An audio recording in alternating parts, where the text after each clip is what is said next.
അല്ല, every once cup of tea എന്നൊക്കെ പറയുന്നത് അതൊന്നും നമ്മൾ ഒരിക്കലും ഒരാള് എക്സ്പ്രസ് ചെയ്യേണ്ട ഒരു വാചകമായിട്ട് എനിക്ക് തോന്നുന്നില്ല. ആദ്യം നീ നിന്റെ പരിമിതികൾ മനസ്സിലാക്കുക. ഇത്തരം കാര്യങ്ങൾ കുറച്ച് ബുദ്ധി വേണം. നിനക്കതില്ല, എനിക്കതുണ്ട്. Not every once cup of tea എന്ന് പറഞ്ഞിട്ടുണ്ടെങ്കിൽ ഞാനൊരു ബുദ്ധിമാനും നിങ്ങളൊക്കെ ബുദ്ധി ഇല്ലാത്തവരെന്നല്ലേ എന്നർത്ഥം. എന്തിനാണത്? അപ്പൊ നമ്മൾ it's not every once cup of tea എന്ന് പറഞ്ഞിട്ട് ബുദ്ധിമാനാവാൻ ആരും ശ്രമിക്കണ്ട. എന്നാലും ഇത്ര അർത്ഥം മുറിച്ച് പറയണ്ടായിരുന്നു. നിനക്ക് കുഴപ്പമില്ല, എന്നെ ഇവിടെ പലർക്കും അറിയാം. നീയല്ലേ പറഞ്ഞ This is not everybody's cup of tea. മതി കുറെ നേരമല്ലോ തുടങ്ങിയിട്ട്. അതിന്റെ വേഗത പോരാന്ന് പറയുന്നതിൽ എനിക്ക് അഭിപ്രായ വ്യത്യാസമുണ്ട്.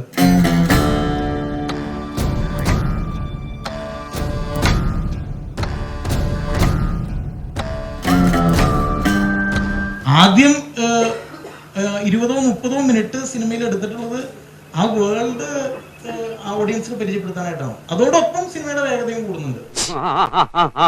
ഞാൻ ഉറങ്ങായിരുന്നില്ലടാ, ആലോചിക്കായിരുന്നു. ഞാൻ പറയുന്ന ആദ്യം ഇറങ്ങുന്ന ഓഡിയൻസ് പറഞ്ഞു പരത്തുന്നതാണ് എല്ലാവരുടെയും വൈബായി മാറുന്നത്. ഞങ്ങള് നിരപരാധികളാണ്. ആണോ? അതെ. അല്ല, ഞാൻ പറയുന്നത് ഇത് രാവിലത്തെ ഷോസ് രൂപപ്പെടുത്തുന്ന ഒരു അഭിപ്രായമുണ്ട്. അത് എപ്പോഴും സത്യമാണെന്നില്ല. ഒറ്റ ഒരുത്തനും ബോധമില്ലാണ്ടിരിക്കുക.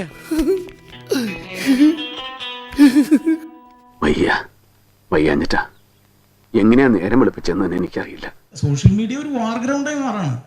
വലിയ വൈരാഗ്യത്തോടു കൂടി ആളുകൾ ഒരു സിനിമയെ അറ്റാക്ക് ചെയ്യണം. എന്തിനാണെന്ന് എനിക്ക് ഇതുവരെ മനസ്സിലായിട്ടില്ല. ഇത് മനഃപൂർവ്വം കരുതിക്കുട്ടി എന്നെ കരിവാരി തേക്കാനുള്ള ശ്രമമാണ് സർ. അയ്യേ, ഇയാൾ നമ്മുടെ പേരോട് കളയിലോട് പണി. No plans to change, no plans to impress എന്ന് പറഞ്ഞുകൊണ്ടേയിരുന്ന ലിജോ അതിൽ നിന്നും മാറി വാലിബനെതിരെയുള്ള നെഗറ്റീവ് റിവ്യൂവിൽ ഇങ്ങനെ പ്രതികരിക്കുന്നത് അസാധാരണം തന്നെയാണ്. എന്താ ഞാൻ കേൾക്കുന്നത്? ബുദ്ധിമോശമായി പോയി ചേട്ടായി. നമ്മൾ ഒരു പോയിന്റിലും പറഞ്ഞിട്ടില്ല ഇത് മാസിയായിട്ട് ഫാൻസിന് വേണ്ടി എടുക്കാൻ പോകുന്ന ഒരു സിനിമയാണെന്ന് ഒരു പോയിന്റിലും പറഞ്ഞിട്ടില്ല. ജോസിന് എന്തോ ഐഡിയ പറയാണ്ട്. എന്താ ജോസേ? ലാൽ സാറിന്റെ ഇൻട്രൊഡക്ഷനിൽ ശരിക്കും തിയേറ്റർ കുലുങ്ങും. ആ ടൈപ്പ് ഇൻട്രൊഡക്ഷൻ ആണ്. ശരിക്കും നമ്മൾ വെളിയിൽ നോക്കിയാൽ ശരിക്കും തിയേറ്റർ കുലുങ്ങും. ടിനുവിനെ സംബന്ധിച്ച് ടിനു ഉള്ളിൽ തട്ടി ഒരു അഭിപ്രായം പറഞ്ഞാണ്. അതിനകത്ത് വേറെ ഒന്നുമില്ല. ഞാനൊരു ആവേശത്തിന് പുറത്ത് പറഞ്ഞു പോയതല്ലേ. നീ ഒറ്റ ഒരുത്തനാ പറഞ്ഞു ഈ വിഷം മുഴുക്ക ഇവന്റെ മനസ്സിൽ കുത്തിവെക്കുന്നത്. ഇന്ന് വൈകുന്നേരം സിനിമയ്ക്ക് പോകാനിരിക്കുന്ന ഒരു ഫാമിലി, അതിന്റെ അയൽക്കത്ത് ഒരുത്തം വന്നു കഴിഞ്ഞിട്ട് എന്റെ പൊന്നിയായിട്ടാ ടിക്കറ്റ് എടുക്കല്ലേ എന്ന് പറഞ്ഞിട്ടുണ്ടെങ്കിൽ അവരൊന്നും വേണ്ടാന്ന് വയ്ക്കും. എനിക്കിഷ്ടായിട്ടില്ല.